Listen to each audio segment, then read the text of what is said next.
বিশেষ করে গাজীপুরে আসলে নতুনভাবে ব্যথাটা জেগে ওঠে। আপনাদের গাজীপুরেই প্রায় 2 বৎসর ফাঁসির ছেলে সরকারি মেহমান ছিলাম। যখনই গাজীপুর আসি তখন গাজীপুর বাইপাস থেকে রাস্তাটা আমার খুব চেনা চেনা লাগে, কেননা কোন সপ্তাহে 3 দিন সরকারি খরচে অফিস করেছি। আগে পিছে মন্ত্রীর সিকিউরিটি, 16 থেকে 18 জন পুলিশ, 2টা গাড়ি, আমার জন্য একজন মানুষ, বিশাল একটা গাড়ি। কত সুন্দর মেহমানদারি। গাজীপুরের মানুষ আপনারা, এই জন্য গাজীপুরে আসলে অনেক কথা বলা লাগে, আবার অনেক ব্যথাও আসে। যাই হোক, অনেক যুবকরা এখানে এসছে। সাধারণত মাঠে যারা আলোচনা করেন যুবকদের কাছে তারা খুব প্রিয়। মাদ্রাসার ছাত্ররা হয়তো আমাকে একটু একটু চিনে থাকতেও পারেন, কিন্তু আমার অনুরোধ থাকবে, পরিবর্তিত এই অবস্থায় আমি যুবকদের সামনে কিছু নিবেদন করব।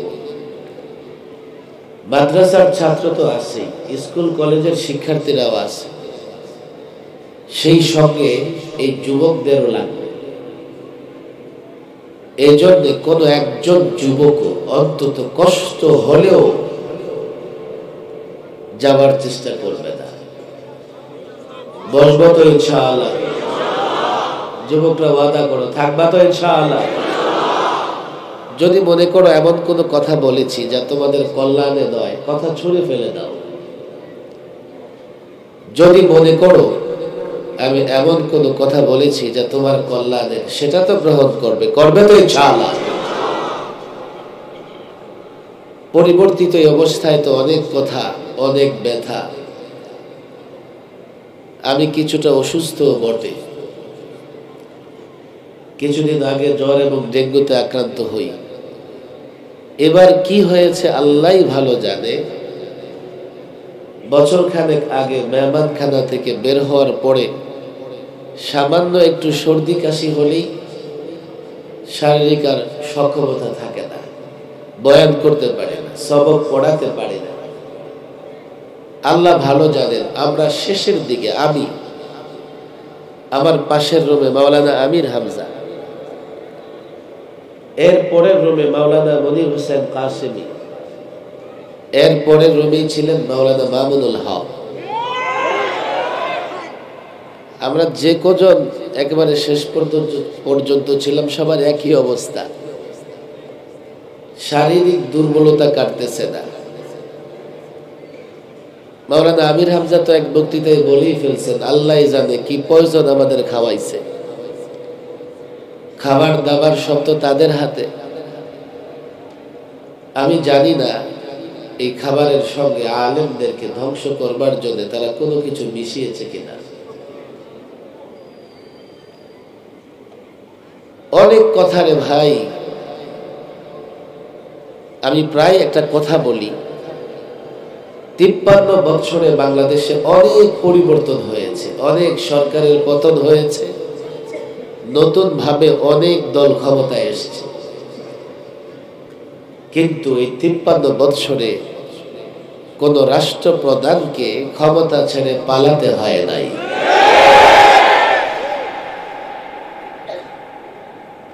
আপনারা নারাজ হবেন, হুজুর এগুলো তো আমাদের বিরুদ্ধে, এগুলোকে ওয়াজ ভাইরে কারো বিরুদ্ধে বলি না। আমি 2.5 মাস রিমান্ডে ছিলাম, 13টা মামলায় আমাকে রিমান্ড দিয়েছে আদালত। আল্লাহ মাফ করুন, 2.5 মাস জিজ্ঞাসাবাদ করে একটা শব্দ, আমি টেলিভিশনে কথা বলেছি, মাঠে হাজারো বক্তৃতা দিয়েছি, সেমিনার সিম্পোজিয়াম করেছি, আল্লাহর ফজলে একটা শব্দ এমন বের করতে পারেনি যেই শব্দের মাধ্যমে তারা আমার বিরুদ্ধে সন্ত্রাসী, ধারায় কোনো মামলা করবে। যুবক, তোমাদের জন্য অন্তরে মহব্বত আছে, আল্লাহর কসম বিদ্বেষ নাই, তবে কোনো কোনো কথা তোমার বিরুদ্ধে যেতে পারে। ডাক্তার যখন রোগের চিকিৎসা করে তো রোগীর ইচ্ছা মতো করতে পারে না, অনেক ক্ষেত্রে রোগীর ইচ্ছার বিরুদ্ধে গিয়ে ইনজেকশন দেওয়া লাগে, অপারেশন করা লাগে। আলেমরা তোমাদের ইমানের ডাক্তার, আলেমদের কোনো কোনো কথা তোমাদের একটু মন্দ লাগতেও পারে, তবে সেটাও তোমাদের জন্য কল্যাণের। একটা প্রশ্ন জাগ্রত হয়, 53 বছরে কাউকে পালাতে হলো না, উনি পালালেন কেন? আমি বলি, ওনারা দুইটা অপরাধ খুব বেশি করে ফেলেছেন। একটা অপরাধ করেছেন, এই যুবক, ছাত্র, বৃদ্ধ, মা বোন তাদের মাথার ঘাম পায়ে ফেলে অর্থ যা উপার্জন করেছেন তারা দুর্নীতি করে পাচার করেছেন। লক্ষ লক্ষ কোটি টাকা পাচার হয়েছে। আমি নিচে দেখেছি মতিঝিলে যুবক গায়ে কেরোসিন দিয়ে আত্মহত্যা করতেছে, চেষ্টা করতেছে। কেন? শেয়ার বাজারে বিনিয়োগ করে সর্বস্ব হারিয়েছে, এখন আর আত্মহত্যা করবার কোনো বিকল্প নাই। এই পরিমাণে দুর্নীতি হয়েছে গত 16 বছর বাংলাদেশে। এত বিশাল অঙ্কের টাকা দুর্নীতি হয়েছে মাত্র একটা গ্রুপ অফ কোম্পানি। ব্যাংকগুলো খালি করে ফেলেছে, দেউলিয়া করেছে। একটা গ্রুপ অফ কোম্পানি 52,000 কোটি টাকা ঋণ দিয়ে ব্যাংক খালি করে ফেলেছে। এই দুর্নীতির দায় দিতে হচ্ছে জনগণকে। সেই দলকে কেউ মহব্বত করলে সে বলবে, হুজুর আমার দল, আপনি তার বিরুদ্ধে কেন বলেন? এই যুবক, বাজারে যখন গিয়েছো দোকানদার জানতে চায় নাই তুমি সরকারি দল না বিরোধী দল। দ্রব্য মূল্য বৃদ্ধি পেলে বিরোধী দলের লোকেরা চড়া মূল্যে কিনেছে, সরকারি দলের লোকেরাও কিনেছে। কথা ঠিক না বেঠে? ব্যাংকের টাকা যখন তারা লুট করেছে, ওই লুটেরা জানতে চায়নি যে এটা কোন দলের নেতা, কোন দলের কর্মীর টাকা। কথা ঠিক না বেঠে? আপনি যেই দলই করেন না কেন, সে যখন লুট করেছে টাকা, সে কিন্তু অ্যাকাউন্ট কে খুলেছে, সরকারি দল না বিরোধী দল, এটা জানতে চায় নাই। দুর্নীতির বিষয় যখন আসবে, এটা কোন দলের পক্ষে দলের বিপক্ষে না। যে চুরি করবে সে চোর, তার কোন দলীয় পরিচয় থাকতে পারে না। সবচাইতে বেশি চুরি করেছে তারা,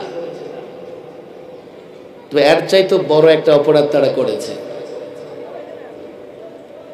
চুরি করে মানুষের হাত খালি করেছে, আর ওই অপরাধ করে দেশের মানুষের কলিজা ভেঙে চৌচির করে দিয়েছে।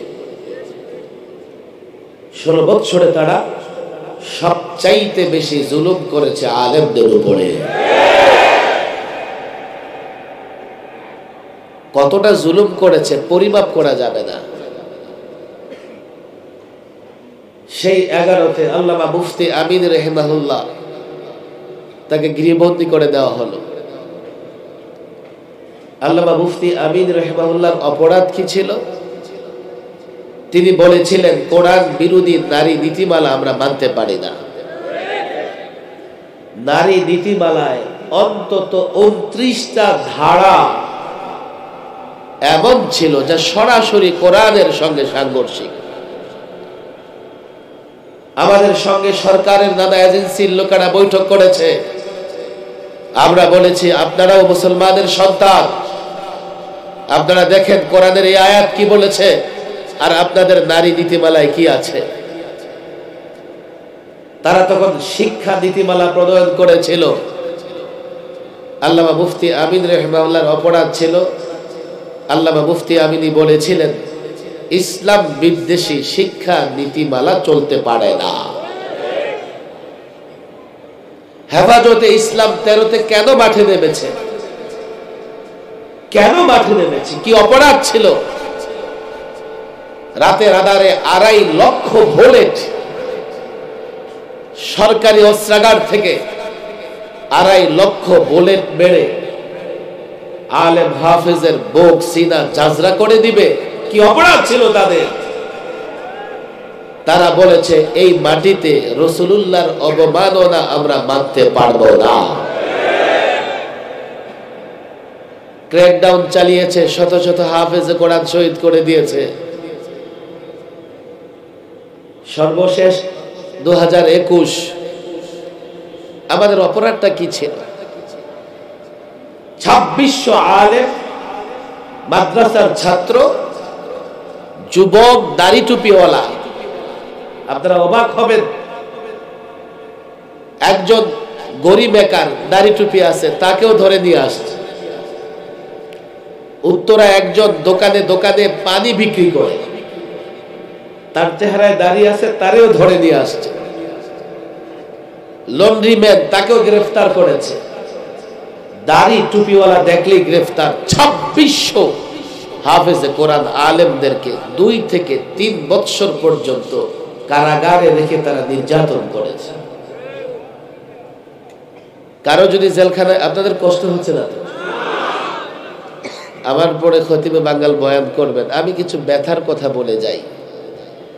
যদি আমার ব্যথার জায়গা আপনাদের ব্যথার জায়গার সঙ্গে মিলে যায় তো ভবিষ্যৎ আন্দোলন সংগ্রামে আপনাদের পাশে তাই থাকবেন তো ইনশাআল্লাহ। আপনারা বলবেন জেল তো কোনো ব্যাপারই না। আমাদের কতজন জেল খেটেছে? আমাদেরকে স্বাভাবিকভাবে জেল খাটতে দেয় নাই। শুনলে আমি ওই জেল খাটার ঘটনা নিজের মনে হইলেই আমি কষ্ট ধরে রাখতে পারি না।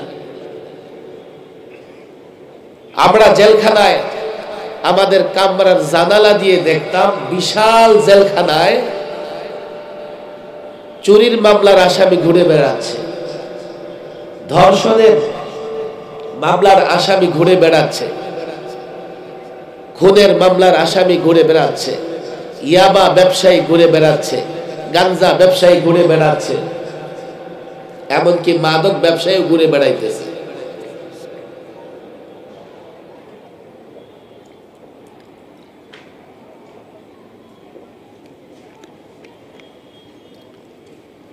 আর আমরা ফাঁসির সেলে 24 ঘন্টা আমাদের তালাবদ্ধ করে রাখত। করোনা ভাইরাস লকডাউন চলতেছে, বন্দীদের সঙ্গে তার আত্মীয় স্বজনের দেখা সাক্ষাৎ বন্ধ। আপনাদের পাশেই তো বলে যাই, 4 দেয়ালের মাঝে আলেমরা ভালো ছিল না। পরিবারের সঙ্গে লকডাউন দিয়ে সব বন্দীদের দেখা সাক্ষাৎ বন্ধ। কারা কর্তৃপক্ষ কি করলো? জেলখানায় মোবাইল অবৈধ, তারপরেও যেহেতু সাক্ষাৎ বন্ধ, প্রত্যেক সপ্তাহে প্রত্যেক বন্দীকে 10 মিনিটের জন্য মোবাইল দিত। সে 10 মিনিট তার পরিবারের সঙ্গে কথা বলতো, যোগাযোগ করত। 10 মিনিট। আমাদের ছেলেরা জানালা দিয়ে চিৎকার করত যে আমরাও তো পরিবারের সঙ্গে 6 মাস 8 মাস ধরে যোগাযোগ নাই। সবাই ফোনের সুবিধা পেয়েছে জেলখানায়, কিন্তু কোনো আলেম, কোনো মাদ্রাসার ছাত্রকে একদিনের জন্যও ওই ফোন ফাইলে তারা কথা বলতে দেয় নাই। নির্যাতনের শেষ ছিল না। কি অপরাধ করেছে আলেমরা! মাওলানা ফখরুল ইসলাম, তার ছেলে মারা গেছে, সংবাদটাও পায় নাই। জেলের ভেতরে একদিন চিৎকার করে কাঁদতেছে, কয় যে 6 মাস আগে ছেলে মারা গেছে, আমি জানতেও পারলাম না। এক এক আলেমের উপর তারা কতটা নির্দয় আচরণ করেছে। আমার বাবার ইন্তেকাল হয়েছে, আমার সঙ্গে যা করেছে, পরিবারের লোকদের জানতেই দেয় না আমরা কোথায় আছি। আরে আমাদেরকে যদি জেলের নিয়মে জেলে রাখা হতো, জেলের নিয়মে জেলে রাখা হলেও এতটা কষ্ট হতো না। তারা আমাদের জেলখানায় ঘরেও শান্তি পায় নাই, জেলের ভেতরে টর্চার করেছে। মুফতি হারুন ইজহার, মাওলানা আজিজুল হক, আরো অনেককে শারীরিক টর্চার করেছে। মাওলানা গুনবী যাত্রাবাড়ির এক মাদ্রাসার ছাত্রকে গ্রেফতার করে তার বুকে পাড়া দিয়ে পুলিশ অফিসার বলতেছে, তোর আল্লাহ কই, তোর আল্লাহ কোথায় বল। আলেমদের কি অপরাধ ছিল রে ভাই? যদি আপনারা বলেন এগুলো আমাদের অপরাধ ছিল, মাথা পেতে দেব, আপনারা শাস্তি দেন। আর যদি আপনারা বলেন যে এগুলো আপনাদের অপরাধ ছিল না, এগুলো আপনারা আমাদের পক্ষ থেকে বলেছেন, সজাগ থাকতে হবে। যারা আলেমদের উপর টর্চার করেছে তারা যাতে কোনোদিন বাংলাদেশের মসনদে ফিরে না আসতে পারে। আমাদের অপরাধ কি ছিল? আমরা বলেছি ভাস্কর্যের নামে দেশটাকে মূর্তি দিয়ে ভরা যাবে না। আমরা বলেছি মসজিদের শহর ঢাকাকে মূর্তির শহর বানানো যাবে না। ঢাকা ইউনিভার্সিটির ভেতরে আল্লামা মুফতি আমিনী যখন রহিমাহুল্লাহ ঢাকা ইউনিভার্সিটির ভেতর দিয়ে যেতেন, তিনি বলতেন, দেখো এখানে 360 মূর্তি। মক্কার মুশরিকরা বাইতুল্লাহ 360 মূর্তি বানিয়েছিল, আর বাংলাদেশের মুশরিক ঢাকা ইউনিভার্সিটির ভেতরে 360 মূর্তি বানিয়ে রেখেছে। অনেক বলেছি তাদেরকে, শোনে নাই। এখন যখন যুবকরা মূর্তির গলায় রশি লাগাইয়া টেনে টেনে মাটিতে ফেলে দিচ্ছে, তখন